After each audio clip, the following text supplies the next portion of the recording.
17. celese dersi Sünen-i Tirmizi'den. Elhamdülillahi Rabbil alemin. Ve salatu ve selamu ala seyyidina seyyidil enbiyayı vel mursalin ve ala alihi ve sahbihi ecma'in. Müslüman oğlum, Allah Teala celesatımızı kabul etsin. İmam Tirmizi rahmetullahi aleyhin kitabından Peygamber Huda aleyhisselamın mübarek kepleri muhtelif zatlar hakkında her gece elhamdülillah şunu bir miqdarını birlikte eştiyar, ştada aytışıyar. O şu zatlar bana sana zindagide ulgu olmalı. Peygamber Huda aleyhisselam bizim hem zindagimizde destur koyuptur. Hem yanında bir Müslüman doğumunda şartı göründe şolamda bir muhim zat var, yahtan çıkıyor. Köp adam bilen ağını, ağılın barha tavsiyen bir sünnetin biri istihara değil. Bir var meşvere etmeklik, bir var istihara etmeklik. Meşvere adam bilen oluyor. İstiharani Allah Teala bilen etmeli. Ma nedime men istişara Peygamber Huda aleyhisselam ayettir. Meşvereden adam peşiman olmaz deyiptir. Ve ma khaba men istihara, istihareden adam şikest yemer deyiptir. Peşiman olasın gelmeyen olsa alıp barayan sürgününde, çi tuton işinde, çi gidip gelecek yerinde, çi edecek nikahinde, çi qıyıl verecek bol, çi qıyıl alacak bol. Çi oğla verecek bol, çi qıyıl çıkaracak bol. Avval maslahatlaşmaklık, şon hakkında, şon ehli bilen, şol işin ehli bilen, şo yerin tanıyan adam bilen, maslahattan geçse, maslahattan geçmedi ki maslahat de adam. Oturup başta doğa gereken maslahat de, bilip de doğru de, şerşi. Maslahattan geçse, 2 rekat nefil namaz okuyup, belki nefil namaz, istihara niyetben duruyan, yürekten istihara namaz, hayır dilemeklik namaz diye ayettiği. Adam idinden avadan Arabi doğatı var. Bilmesen Türkmençe doğatta. Ya Allah sen bilen men bilemek, sen kadir men kadirde. Ya Allah men sen ulu fallığını isteyen, ya Allah men tutacak işim. Ya şu gidecek yerim, ya şu edecek nikahım, ya falanı men kıyımdan için gelip tu. Ya falanı kıyımdan için men barıp tu. Ya barcak koltun ya Allah. Şimdi men dinime, dünyama, ahiretime hayır batasın uğruktur. Yok hamd ya Allah ödünge uğruyardın. Şer o hadi bizim başımızda tavdip doğa etmeli. Ama bir okuyan, nihayeten 7 taraf okuymaklık başını, gece olsun, gündüz olsun, nefil okuyup böyle vaatlarda 7 taraf okuymaklık başını. O zaman şu arada teni bir tarafta da bolaya, dişin üstünden rahnama yetiyerler. Ak görsen, yaşıl görsen, sersebzi, dirke bir şabak görsen, yaşıl derya görsen, yormalı oluyor da dişi, kavuyun uğrunla. Yok, kara görsen, kızıl görsen, hopup tursan hevolen. Ot görsen, dişinde her otta takkalını elle görsen, mal taydan dere çekçegin. Takkalını elle görsen. Onlar da, oparım, eğer diş köketler, ona savulmalısı da atlardan. Yani bu da atlar esille, bir diş esille, kağıt dişin üstüne rahnamayı olayan esil şey, şunu okuyonda, hayır botu öde uğrup barayandır. Yüreğin açılıp, fikrin giyinelip, evden gelen maslahat verip, şuna da uğrup barayandır. Yok, hayır diye olsa bir kadam art ıskar okuyda bolmanlı. Daha çok dayandır öğüne. Yine bir kadam art bolmadı mı? El çeksinlerinde. Hayır diye şey. Israr etsen bererle. Ama iyi hayır bolmuyor. O da şey yani şu dağıtlar bizim zindagimize gelmekte gerek. Maslahatlaşmaklık zindagi umur-u dininde, dünyevinde ıskar etmeklik Huday Teala bilen hayta bir işi keten şoň hayır şerliğin bilen ak. Bir işleme hayır şerlik belli dedi sana. Hayır şerlik belli zatlar ki maslahat gerek ki. Men şu namaz okuyacak, men mescide varacak. Men Kur'an okuyacak, bana maslahat gerek ki. Hiç kim maslahat almam. Fakat şu maslahat almam, men nilek var okuyun şun. Kim mescidinden okuyun, hayt qariğinden okuyun. Ama ne kadar işleme şu tutacak işin yalak, gidecek yerin yalak, edecek nikahın yalak. Şudan hayır şerlik belli de, şu zatlarda işlemedi Hudayet almalı.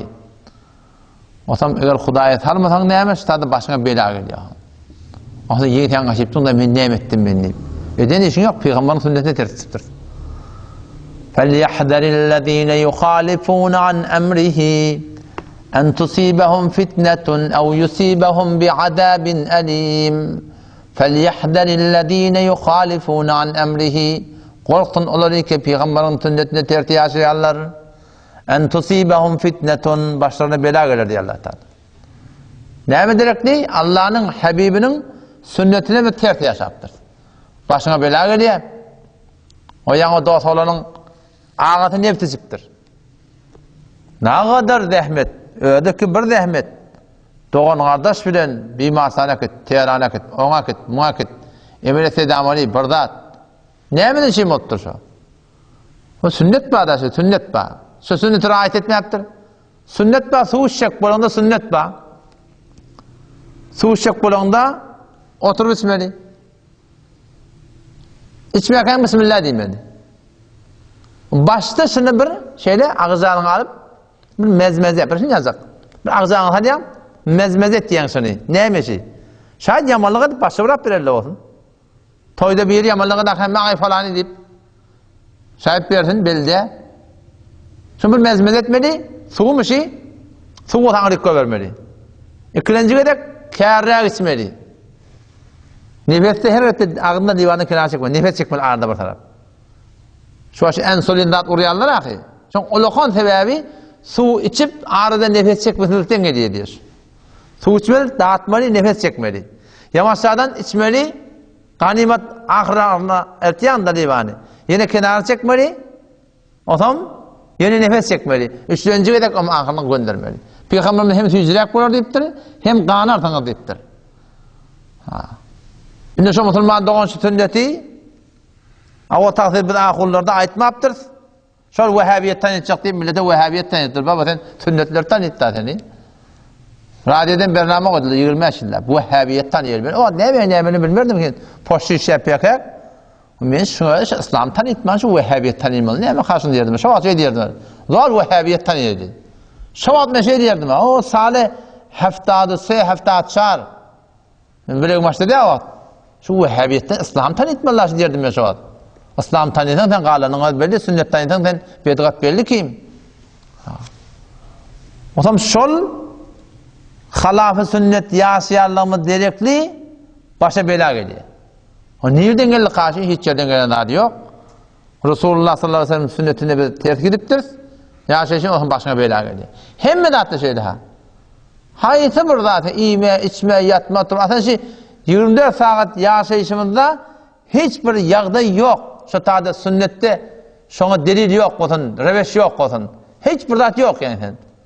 Hayatı birden kıymılla Peygamber sallallahu aleyhi ve sellem'dir. Yürüyme olsun esen. Peygamberin yürüyüşünü yer koyupturlar, gülüşünü yer koyupturlar. Gurunlarına elini ulaşını yer koyupturlar. Birine narahat bolanına borçunu yer koyupturlar. Hoş bolanına borçunu yer koyupturlar. Edip gurunasını yer koyupturlar. Edip kepleyişini yer koyupturlar. Hemen de sünnet var. İnşallah Teala şu datları öz zindagimizde var. Muraat ettik oğlan çocuklarımızda kitaplar vardır mahsus sünnetten hakkında. Şu sünneti hadis olmalı. Allah Teala'nın kavuriye dağıt şu. 7 kat atman, 7 kat yerin erzişi bir tane sünnetin erzişi ondan koyun de. Sünnet ne mi?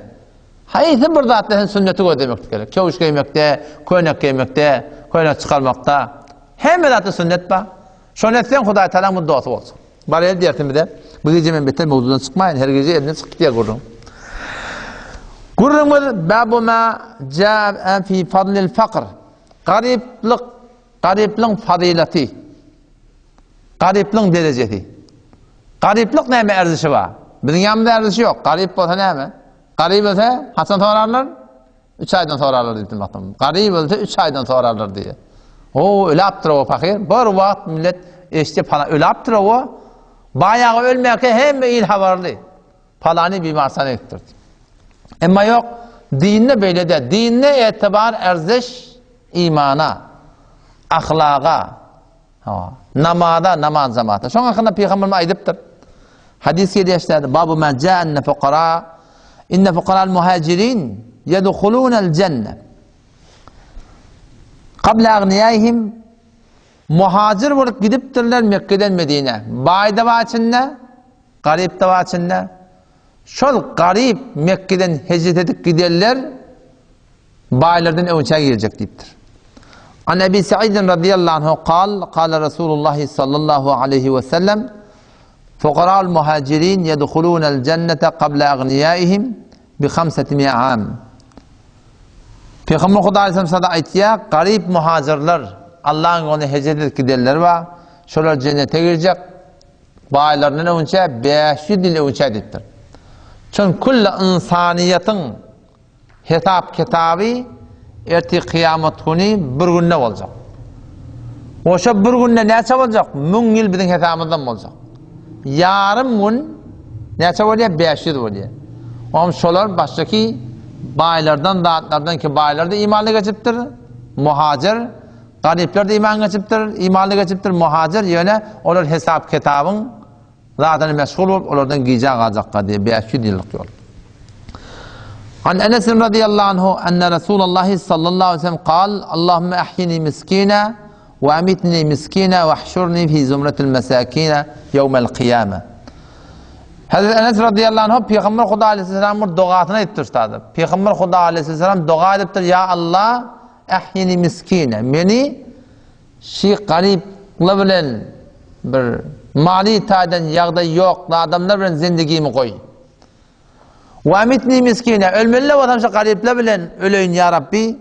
Ve ahşurni fi zumretil mesakin yevmel kıyame, erti kıyamet tunna kopma vatandaşı garipler bilen ya Allah ben kopar deyiptir. Peygamber ne bir şey deyiptir?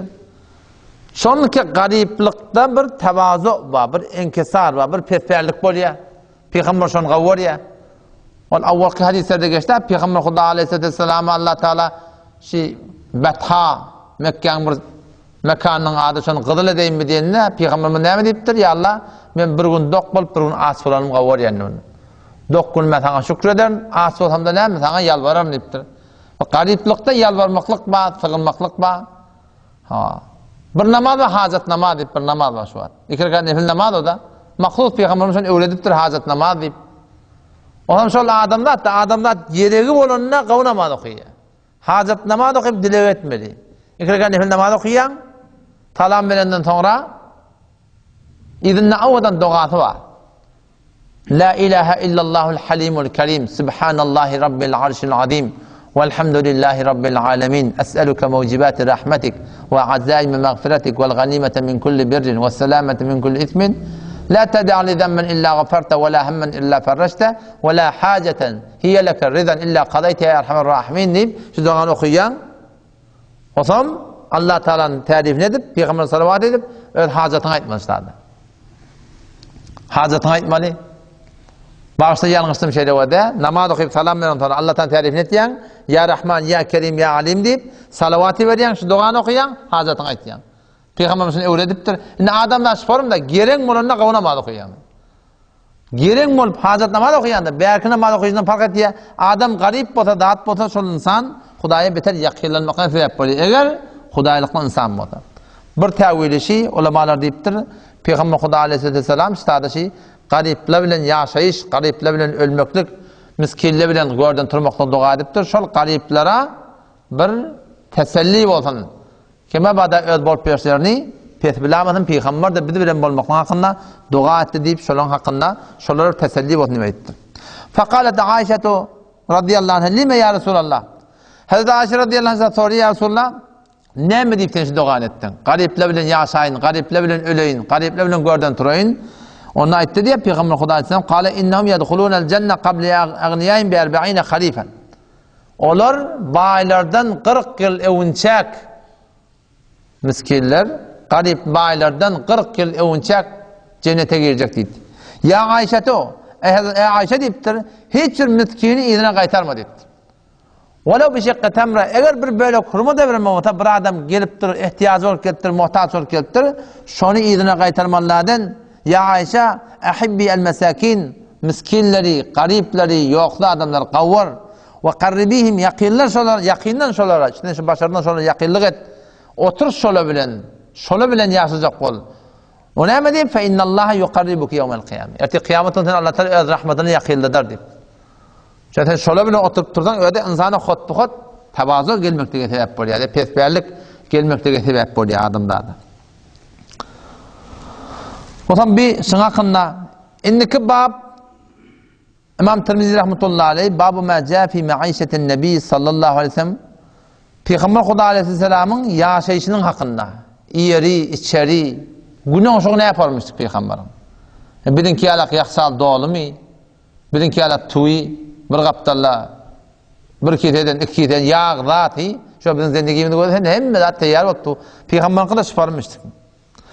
An Mesruq'un radiyallahu anhu قال دخلت على عائشة فدعت لي بطعام. Hazreti Mesruq radıyallahu anhu ayetiye ben niye bir Ayşe'nin yanına vardım diye. Ummul Mu'minin Peygamber'in denanatının yanına vardım diye. Sonra bana taam verin deyip de taam getirdi diyor. Şunu bilmeli ki Peygamber'in denanaları Peygamber'in ummetine namahrem. Meğer bir adam iyi ki var ahim ödeyegeni olsa, birdadı olsa. O zaman 53. ayet Kur'an'dan Suriye Ahzab'a barıp okuyudan Allah Teala hükmediptir ki ve idâ se'eltumuhunne metâ'a her o Peygamber'in helelerini burada soracak otanız fes'eluhunne min verâi hicab perden gidinden toğran deyiptir Allah Teala.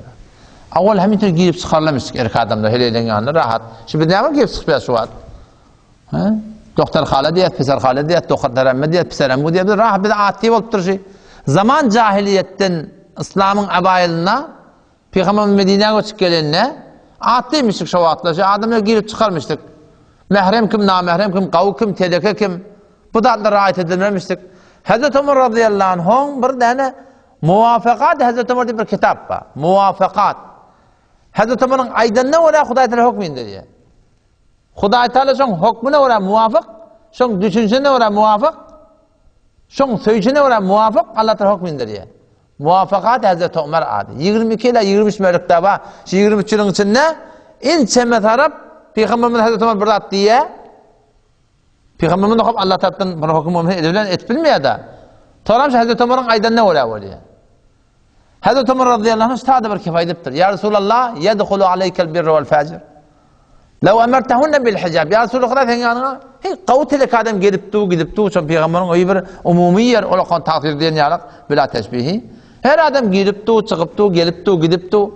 Ya Resulallah sen önüne her kıl kavtelike gelip du. Eğer sen heleyleri hicab bilen buyursan, şöyle perden anırtında olsa, siz berde olsak ya Resulallah. Peygamber Huda aleyhisselam şunla kepleme yaptı. Onun şunla ayet iniyor. Ve idâ se'eltumuhunne metâ'a her vakti ki Peygamber'in denanlarından bir daha sormalı olsanız, alımdan soracak, bilimden soracak, gereklilikten soracak, Peygamber bağ mı deyip soracak. Fes'eluhunne min verâi hicab. Perden idinden soran. Perden idinden soran. Şunun bir de şeydi. Denanamıda, kıyıdımıda şidatlar bizi öğretmeli. Şidatlar raayet bulmada bağışlan ha hevale mazeret kayet yani. Derbazı zenaşı. Doktor Halan bilen çıkan ne otursan iyidi qava varmaya. Doktor Emmen bilen Doktor Dayın bilen varmaya. Şu camide ne fesat kendine öyle. Allah Teala Kur'an'da bana sana zina etme demeyiptir. Ve la takrabu zina. Zina yakilleme deyiptir Huday Teala. Zina etmeleri vurmam ne? Ve la takrabu zina. Zina yakilleme diye Allah Teala. Şidatla derbazı zinaş. Her kim ödeli, öd yakatı. Ödüne bastı orada. Sen şu bir hemtayağın olsun, daşta öğrende olsun. Sen hemtayağın denanatını koruyan, eli yaktı şermeğili, yakatı açık, ilmaş sevk etmiyor. Sen şu koruyanında yüreğine ne emetçiyor? Bir erkek adam da, bir erkek adam, bir de birbirini biliyor ki ne emetçiyor yani. Şayet heleyle bilmeyen bunu. Yani bir de biliyor ki şunu. Hem çınani ki Müslüman doğunum. Halk, bir de halkın namusunu görüp, şeyle olup birini görüp, yüreğimi de teleke düşüp, göz borçuma diye alak, halk da bir namusunu görüp, size oluyor. Ne etmeli? Sadece Huday Teala'nın aydan etmeli. Perde koymalı arada. Kargı olsun, divar olsun, dinada kullanışak, şu taada kasırışı. Rahat yaşasın içeride. Haçana çelim şey gelmeli o. Bürünü kulma ne mi? Bürünü kul ne kim o? Oğlum sen bahane getiriyor Türkmen. Ay yüreğin arası olsun baba ne mi? Allah Teala'sının icana ettir. Zalikum atharu li kulubikum. Şiforun perdede olmaklık sizin yüreklerini aratsarak ve kulubihinne denalalan da yüreklerini aratsarak Yüreği yaradan Hudaý Taala şey dipdi. Biz näme diýäs? Yüreği aratda bolsun diýär. Musulman dogam seni meni ýalňyş. Şunu öýde gurrun etmeli. Her kim öt tabanaýyna bolar. Diýwar çekip bilýär, diýwar çek. Başarmaýan gargy çek. Başarmaýanmy? Perde çek. Denal olan şamın bayet perdede bolmaly. Yok hem ýalňyş. Hem gaty ýalňyş. Doğru Kur'an ne gerek? Doğru Kur'an'ı Hudaý Taala şunu Kur'an'ı öýde getiripdirsin bilýär. Vakti ki Hudaý Taala Kur'an'da diýär: "Ve la yadribna bi arjulihinna liyu'lama ma yukhfina min zinatihin." Denanala gadim zamanna ayajyklaryny düwme çykmamış. Ýürüne zıngır edermiş. Hudaý Taala hukmetipdir şu denanalara, ýürüýüňizde siz zıngır eşitdirmeň diýipdir. Erki adamlara tete eşitmeň şoň diýipdir. Şoňa ijazat bermepdir Hudaý Taala. Birini bitada rahatça oturuşup bazaň heley diýip, çak-çaklaşyp, gülüşüp wallahi onu haramlaşdyrlar. Aslen dogry däl. O bilmeýärdir, geçenden tawba etmek gerek. Hanawadaň tawjih etmeli agaş, biz bilmeýärmiz ki awal. Ha, siz dogry däşi, şu şey diýelim önlemeli. Helele juda turun, öýt alaňda da şeýle, öňden fikirlet öýt alaňda, wurudy merdan juda, wurudy zanha da juda. Rahat oturdylar goý. Gülüşsünler, hoş bolsunlar, galtynlar. Ha, ne kadar kavgalar sıfatlara riayet edildi. Ama edilmese tezmin yok zindigiňe. Eýni bir sünnet hep berende menama istihara başına bela gelýän bolsa musulman dogan, şiratlarda bir goşuşy kelip bilmeýän başyna bela gelmese Allah'ın rahmetinde maşisat däşi. Tutjak watasan tutamar Hudaý Taala. Allah temjim tawfik bersin. İnşallah ertaşam Peygamber Hudaý sallamyň zindigini hakkında ertaşam bolmaýar ki. Ertaşam terjime Kur'an'ı da inşallah. Ama ertaşam inşallah ödüňizde başga dost ýarlara inşallah aýdyp diýin. Ertin mutasal ýasadan sonra inşallah terjime Kur'an bolar. Allah ta tawfik bersin hemmejigimize. Onu aňardaş inşallah şemmeun diýerdi başlar. Şemme, yekşeme, döşemme, seşemme hadisen inşallah diýertimiz bir çoğunla terjime Kur'an'dan. Assalamu aleykum ve rahmetullah.